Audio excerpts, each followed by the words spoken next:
qytetarëve. Po a ke pa kur është ndonjë konkurs nëse ke apliku për punë dikon, kur pyet dikush, nuk të thet askush sa ke arrit mu përgatit për me fitu vendin e punës, po a ke gjetë dikon ngjofshëm, nëse se ke gjetë dikon ngjofshëm, nuk pranohesh. Do me thonë, asnjëherë nuk diskutohet dia. Veç thjesht, duhet me shku me të njohshëm. Do flasim për punën cilën për një kohë ke punu në Kosovë, ke punu me organizata, ke punu me disa punë, po me gjithat nuk ja ke dalë. Kanë qenë vështërsit prapë të ndryshme, pavarësisht që ke përfundu shkollimin edhe ke mendu që shkolla është një diçka që kur të përfundon,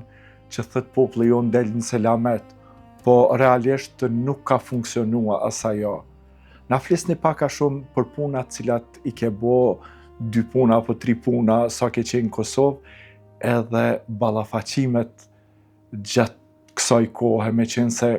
ka qenë shumë sfidë, të njëjtën kohë ke udhëtu nga Istogo, ka ardhur në Prishtinë,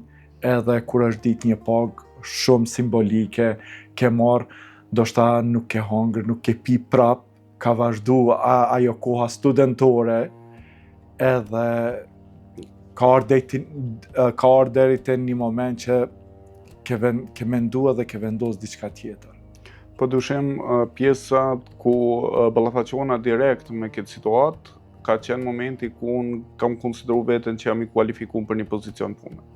Në momenti kryesor ka qenë pas përfundimit të studime master, ku më ofru një mundësi me punu si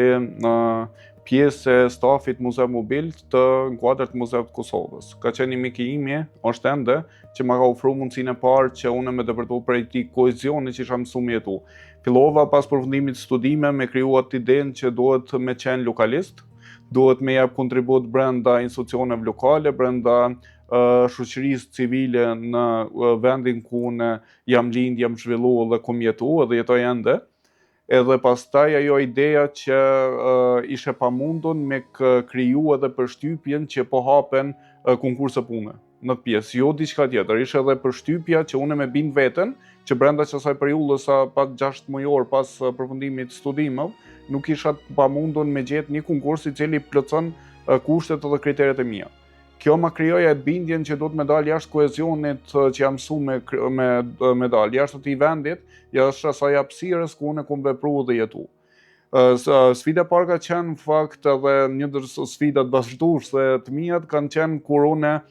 kom vendosur me dalë për herë parë në Prishtinë dhe me fillu me eksploru mundësitë në Prishtinë. Kam dëgjuar shpeshherë ide, kam dëgjuar shpeshherë mundësi ku njerëzit thoshin që Prishtina është një labirint ose një hapësirë shumë e madhe ku gjithçka mundet me u ofru brenda saj. Ka qenë ideja që kur jam angazhu brenda Muzeut të Kosovës, nuk kam pas mundësi ndoshta as mujoren me pagu, jo mujoren, po as qëndrim, as mujore ose diçka tjetër brenda vendit, nuk kam pas mundësi në fakt me kriju brenda asaj hapësire, dhe tash që kjo mundësia që unë me depërtu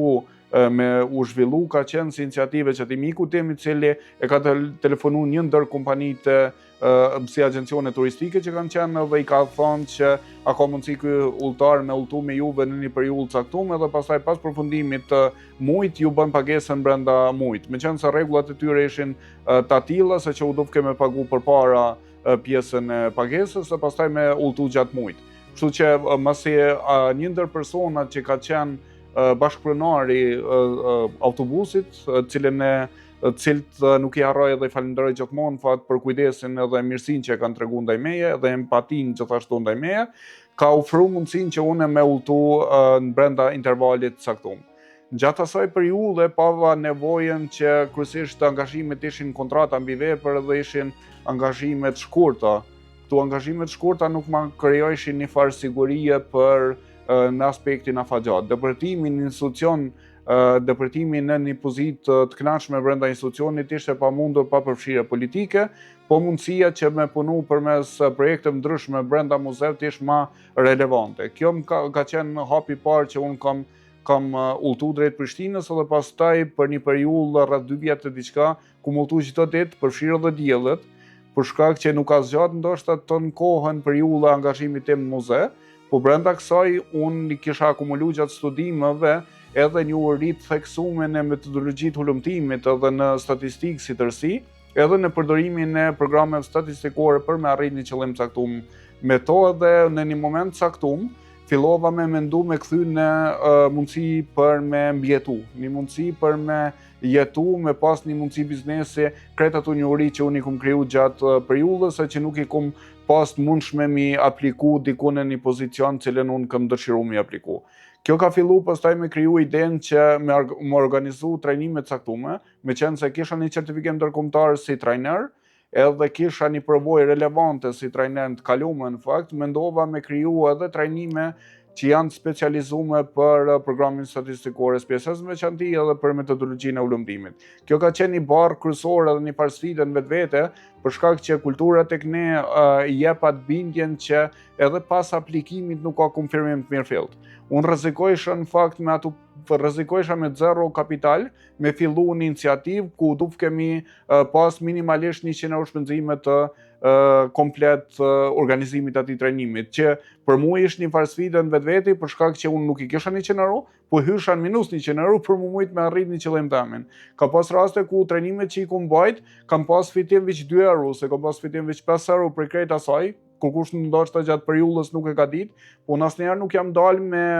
arrit se ishte një farë lloj përmbushje e synimeve të mia, me qenë se institucionet nuk ma kishin ofruar mundësinë që unë me qenë ligjërues, nuk ma kishin ofruar mundësinë me jap kontributin tim si trajner ose ligjërues për programin statistikor dhe metodologjinë, më detyruam pastaj me dalë në tregun e hapun, ku mundësit nuk ishin të kufizuar prej individëve që i përkasin politikës, po ishin më shumë një gjetje e klientëve ose individëve. Pavarësisht kësaj, gjatë rrugës kum shtu edhe mundësinë që me ofru këshillime statistikore, këshillimet që janë si konsulenti i certifikuar për programin statistikor SPSS. Kjo më ka mundësu me kriju ju stabilitet që quaj unë, për një qarkullim të mjaftueshëm që unë me pas veçem një lëvizje dhe mos me qenë monoton në aspektin e asaj që ndroj. Kam baball çdo ditë, ndoshta një iri nuk e bën këtë mundësi, ndoshta një iri priton në një distancë relativisht shkurtë me udhtu. Unë kum udhtu në një distancë, po flasim për Prishtinën, në Istog ka rreth 80 km, çdo ditë janë 160 km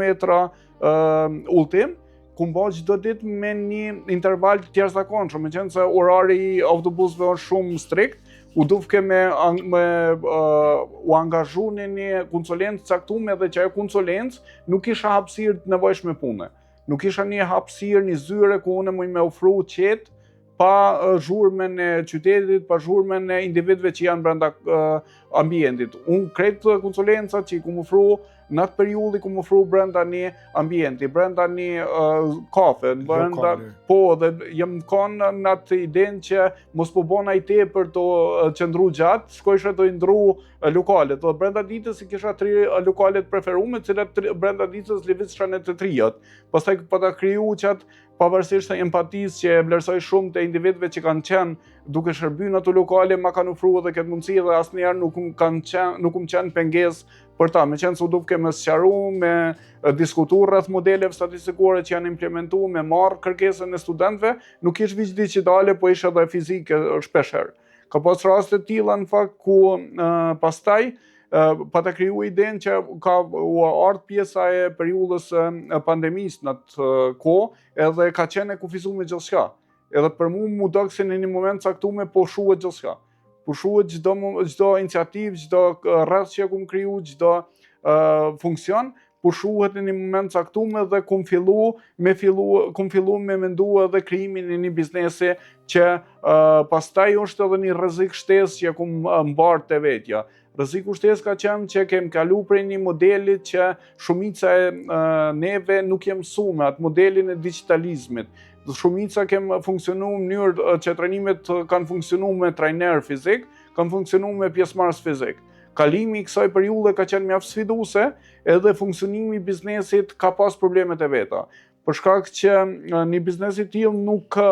nuk ka rigjeneru të hyra të qëndrueshme. Kjo ma vështirësoi kerjesëkuni shumë funksionimin edhe vlerësimin tem në raport me të bërit biznes të ne. Për shkak që nëse një fabrikë ose një institucion një fabrikë në këtë rast ose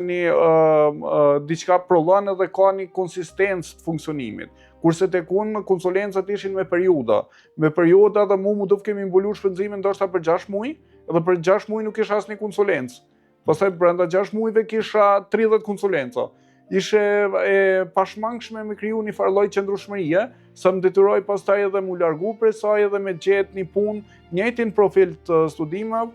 pastaj po ta punu për një organizat ose kompani më ndryshe, cila ka qenë e fokusuar kryesisht në hulumtimin e tregut, edhe ka marrë projekte të ndërkombëtare. Ka qenë në shtrim mes dy vende, mes Shqipërisë dhe Kosovës, të cilët jam vlerësues maksimalisht për stafin që ka qenë pjesë e saj, po tarifat dhe pagesa ka qenë jashtëzakonisht e ulët, saqë ma ka pamundsu me qëndru dhe me vazhdu me qëndru ato. Meqense se Prishtina ka shpenzime tjera në raport me qytetet tjera, për shkak që në qytetin ku jetoj Spaku kam një vend ku mund të me jetu, kam një shtëpi ku mund të me jetu, këtu gjitha ishin pjesë e bartjes të përgjithësive për mi mbulu shpenzimet. Edhe që ajo dilke një farë deficiti jashtëzakonshëm financiar ndërmjet atyne që unë e merrsha, edhe shpenzimeve që kisha dhe gjithmonë dilsha me një humbje të theksuar në fakt që muin tjetër mu duf kemi mbulu. Kjo filloi me kriju një farë bindje që krejt angazhimi jam, krejt shkollimi jam, krejt përgatitje jam, krejt forma se që shkum jetu une, vjen një moment ku ti dorëzohesh, thu që ma nuk shkon kështu edhe thjesht duhet me mendu, me kriju spari një siguri për veten, familjen, pastaj me mendu për ëndrat. Kjo ka qenë momenti ndoshta i dytë më i vështirë në jetën time, ku unë u duft mu shkput për ëndrat mia, mu shkput për idesë që unë kam ëndra, ose unë duhet mi realizu ëndrat e mia.